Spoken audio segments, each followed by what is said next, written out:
A fateful encounter in the salvage yard. Terran Shivers stood at the edge of the New Alexandria salvage yard, his leather jacket ruffling in the cool breeze as the twin suns dipped below the horizon.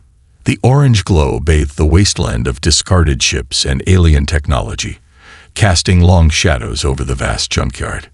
It stretched for miles, a graveyard of starships and forgotten gadgets from 100 different species.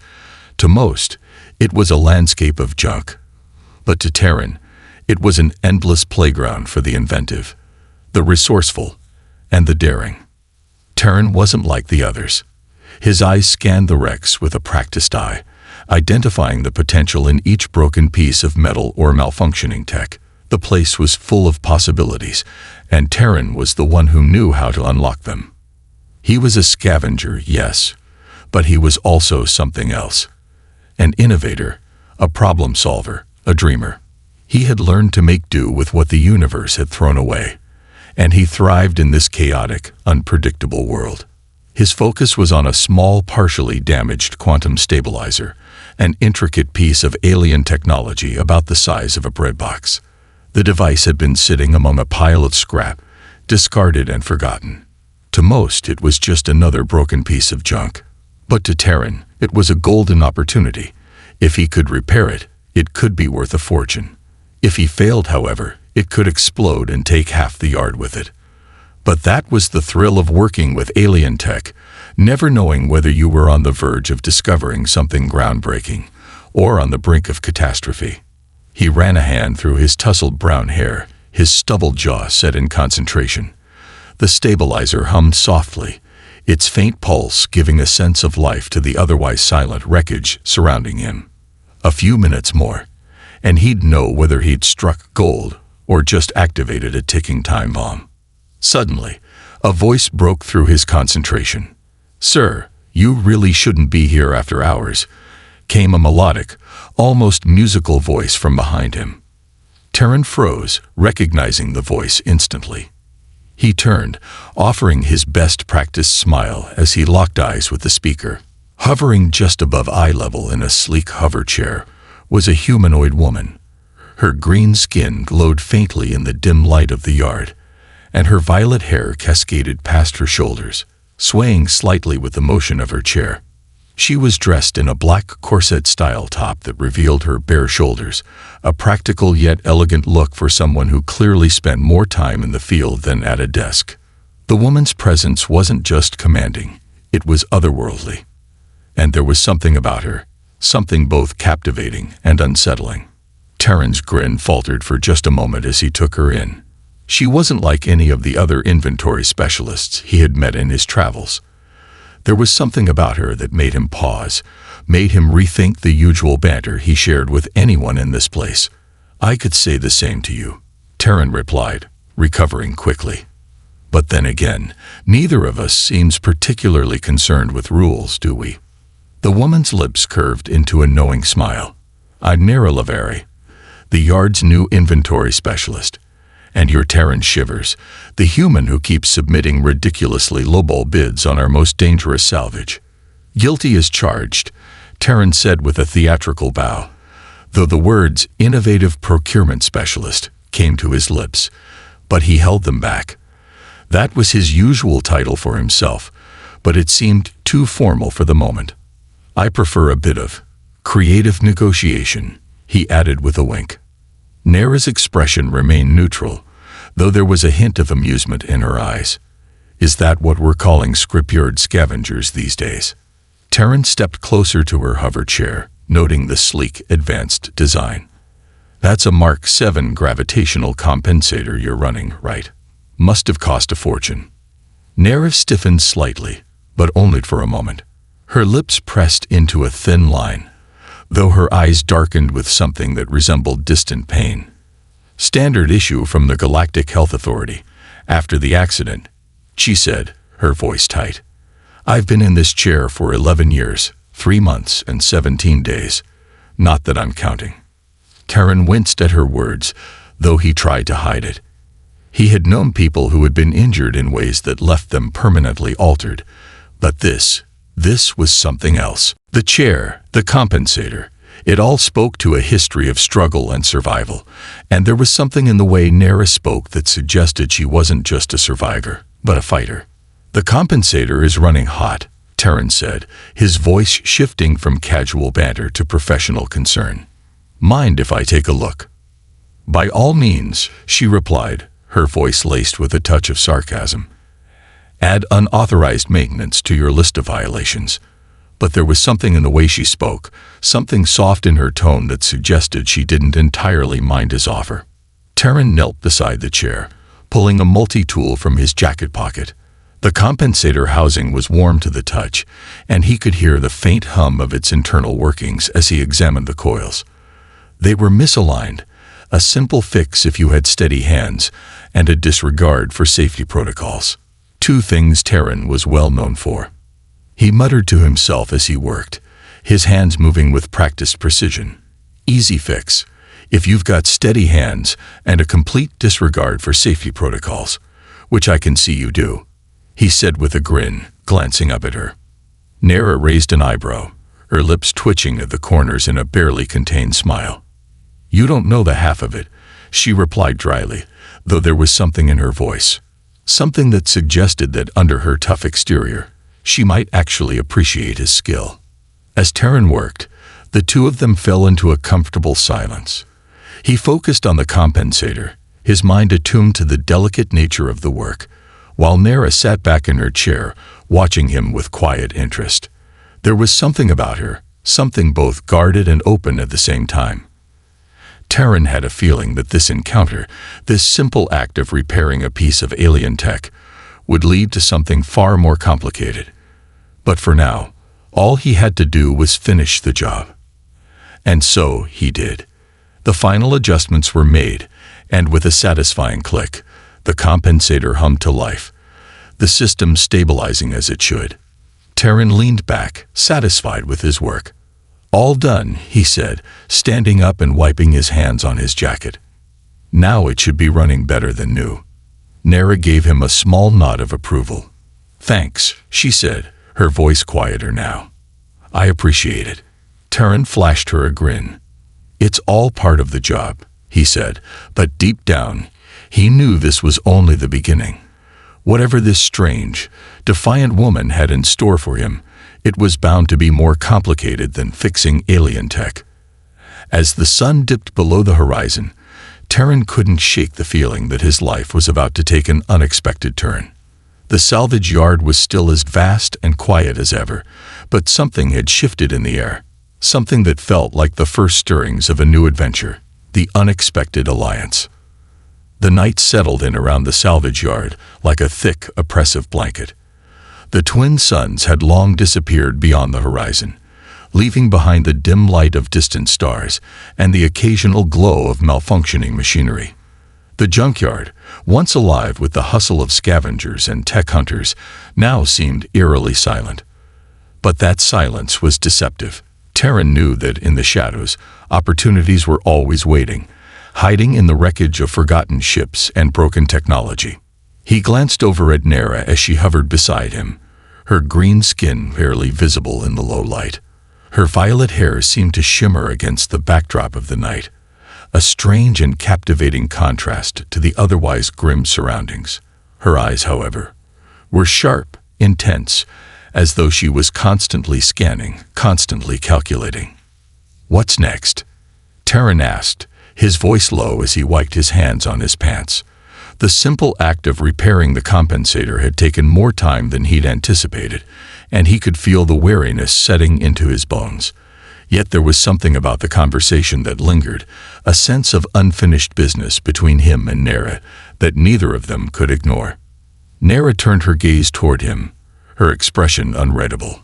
"I think you owe me something," she said softly, her voice carrying a weight that wasn't there before. Terran raised an eyebrow, confused. "Oh, you? What do you mean?" "You repaired my chair," she replied with a small smile that didn't quite reach her eyes. "In return, I think it's time you show me what you're really capable of." Terran felt a flicker of unease, but he quickly masked it with a grin. "I'm not sure what you have in mind, but I'm all about surprises. What do you say we check out that quantum stabilizer next? If I can get that working, it'll be worth a lot more than a few simple repairs." Nera's lips twitched. "I'm not interested in a quick profit. There's something more pressing that needs your attention." She glanced around the salvage yard, her eyes scanning the darkness, as though she were looking for something or someone. "You've been here for years, Terran. You know how this place works. But you don't know everything." Terran frowned, his curiosity piqued. "What are you talking about?" Nera's hoverchair slowly turned to face him, and she lowered her voice even further, as if sharing a secret. "There are things buried here, things that even you haven't discovered. Alien artifacts, remnants of old galactic wars, dangerous technologies that could change everything." "Everything," Terran repeated, his interest growing. "What do you mean?" Nera's gaze hardened, her lips pressing into a thin line. "I mean things that could alter the balance of power in this galaxy. The kind of things that certain factions would kill for. And there are people looking for them. Dangerous people. And I think they've already found us." Terran's stomach tightened. The energy around them shifted, and he realized that whatever Nera was about to reveal would change everything. His entire life, his comfortable routine in the junkyard, was about to be thrown into chaos. He could feel it in his bones.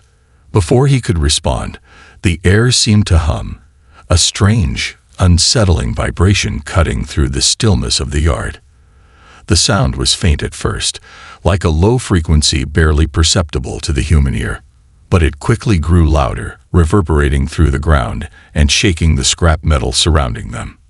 Nera's expression shifted, her eyes narrowing with focused determination. "We need to move now."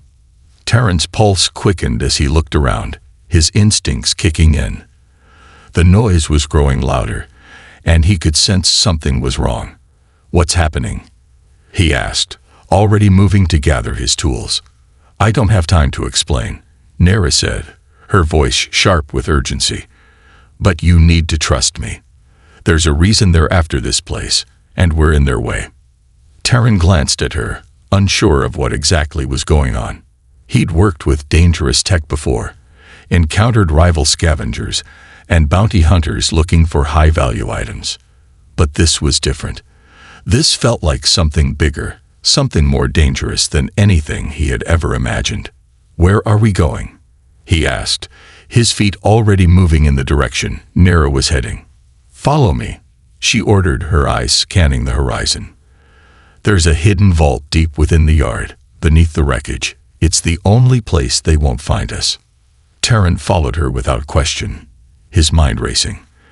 As they moved deeper into the salvage yard, the vibrations in the air grew stronger, and the hum became more pronounced, like the rumblings of an approaching storm. It wasn't just an ordinary disturbance. It felt purposeful, as if something or someone was deliberately stirring the quiet to draw them out. Nera led him through a maze of towering scrap piles, weaving between rusted hulls of ships and discarded parts, until they reached an old, partially buried structure.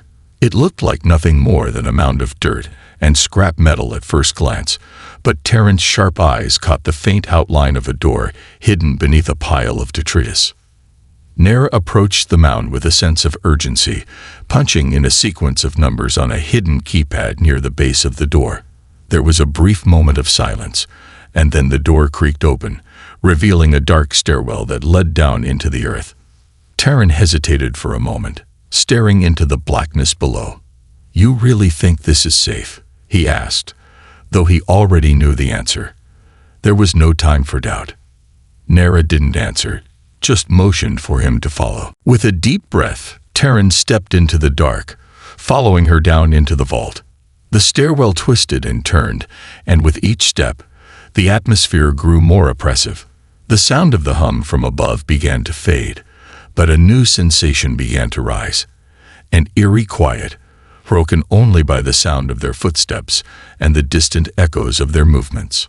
At the bottom of the stairs, Nera stopped, her gaze flicking to something ahead. "This is it," she said, her voice barely above a whisper. "The vault." Terran stepped forward, his mind still racing with questions, but there was no time for answers now. He had crossed a line, and there was no turning back. The vault door was a massive rusted piece of technology, ancient and weathered, but still intact. Nera placed her hand on a control panel, and after a few tense seconds, the door groaned open, revealing a vast, dimly lit room filled with crates, containers, and ancient relics from across the galaxy. Terran stepped inside, feeling the weight of the history that surrounded him. There was a sense of power in this place, a sense of secrets long buried, waiting to be uncovered. And that was when he realized, Nera wasn't just a salvage expert. She was a guardian.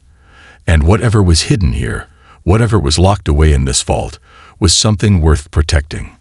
"Welcome to the heart of the salvage yard," she said quietly, her voice now tinged with a mix of pride and fear.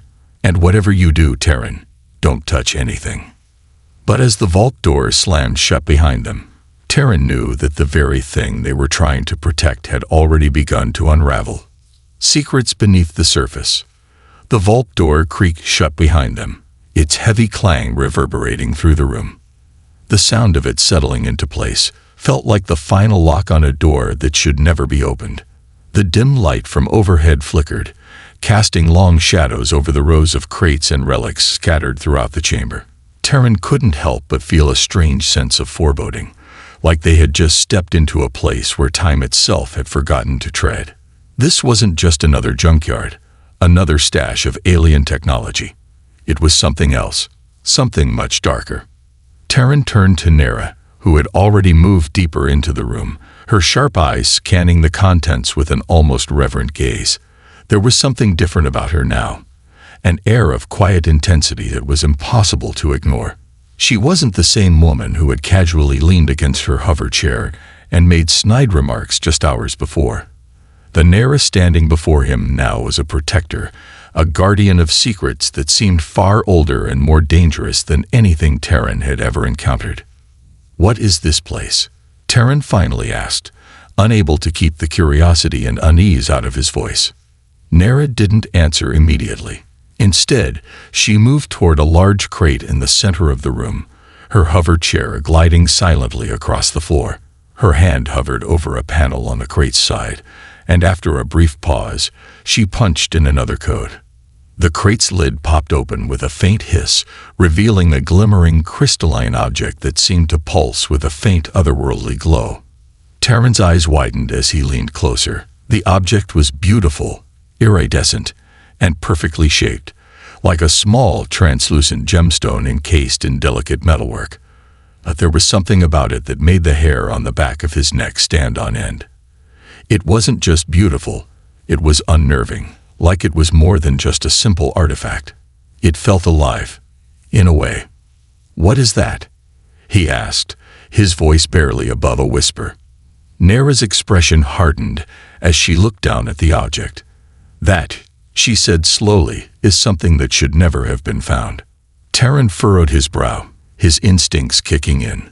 "Why? What does it do?" "It's called an aether shard," she replied, her voice low and grave. "It's a remnant of an ancient civilization that existed long before the galaxy even had a name. And it's one of the most dangerous artifacts ever created." Terran's gaze flickered between Nera and the glowing shard. "Why is it dangerous? What does it do?" "It doesn't just do anything," Nera said, her tone dark. "It is something. It's a source of pure, unrelenting energy. A power unlike anything anyone in this galaxy has ever seen. And there are people, very powerful people, who would do anything to get their hands on it." Terran's stomach tightened at the weight of her words. "And we're keeping it here, in the middle of a junkyard." Nera nodded grimly. "It's the only place it's safe. For now." Terran felt a chill run down his spine. "What do you mean, for now?" Before Nera could answer, the sound of a distant explosion echoed from the surface, followed by the unmistakable whine of engines. The ground beneath their feet vibrated as though something massive had just landed, or crashed. Terran's heart skipped a beat. He had heard enough in his life to recognize the sound of approaching danger. And this was it. "Someone's here," Nera muttered under her breath, her eyes narrowing. "And they're not here for a casual visit." Terran took a step forward, his pulse quickening. "Who?" Nera didn't answer immediately. Instead, she pressed a few more buttons on her hover chair, and a series of holographic images blinked to life in the air between them. They were maps, schematics of the salvage yard, but they also showed something else, something much more alarming. A red dot blinked on the map, indicating a large, heavily armed ship just outside the yard's perimeter. "They found us," Nera said softly, almost as if she were speaking to herself. "The Shadow Syndicate. They've been tracking us for weeks." Terran's mind raced as he processed the information. The Shadow Syndicate. He had heard whispers about them, a ruthless group of mercenaries, bounty hunters, and black market dealers who controlled the darkest corners of the galaxy. They were known for one thing: their insatiable hunger for power. And if they were after something in this vault, it was because it had the potential to shift the balance of the entire galaxy. "We can't let them get their hands on the shard," Terran said, his voice resolute. Nera turned to him, her eyes hard with determination. "I know, but it's not just the shard we need to worry about. The Shadow Syndicate doesn't just come for artifacts. They come for people too." The weight of her words hung in the air between them. Terran had faced danger before, but this was something else entirely. They weren't just scavengers now. They were hunted, and whatever was inside this vault, whatever Nera had hidden away, was about to be thrust into a battle for its very existence. "We need to move," Nera said, her voice low. "They'll be here any minute." Terran didn't hesitate. He grabbed the nearest crate, sliding it aside to reveal a hidden passageway beneath the floor. Nera had clearly thought of everything. The passageway was narrow, barely wide enough for them both to fit, but it led to the one place in the salvage yard that could offer them any chance of escape. "Follow me," Nera said, her voice steady. "And keep your head down. If we're lucky, we'll make it out before they find us." Terran nodded, a sense of urgency growing inside him as he followed her into the dark passageway. The walls were lined with thick pipes and conduits, and the air was damp and cold. The sound of their footsteps echoed as they moved quickly, silently, deeper into the bowels of the salvage yard. As they neared the end of the passageway, Terran could hear the sounds of footsteps above them. Heavy boots clanging against metal, voices shouting orders. The Syndicate was here. They were close. Terran's heart raced. He had no idea what would happen next, but one thing was certain: the life he knew was over. And if he and Nera didn't act fast, they would both be caught in a war that could destroy everything they had worked for, and possibly everything they had ever known. But there was no turning back now. They had crossed the line, and whatever came next, they would face it together.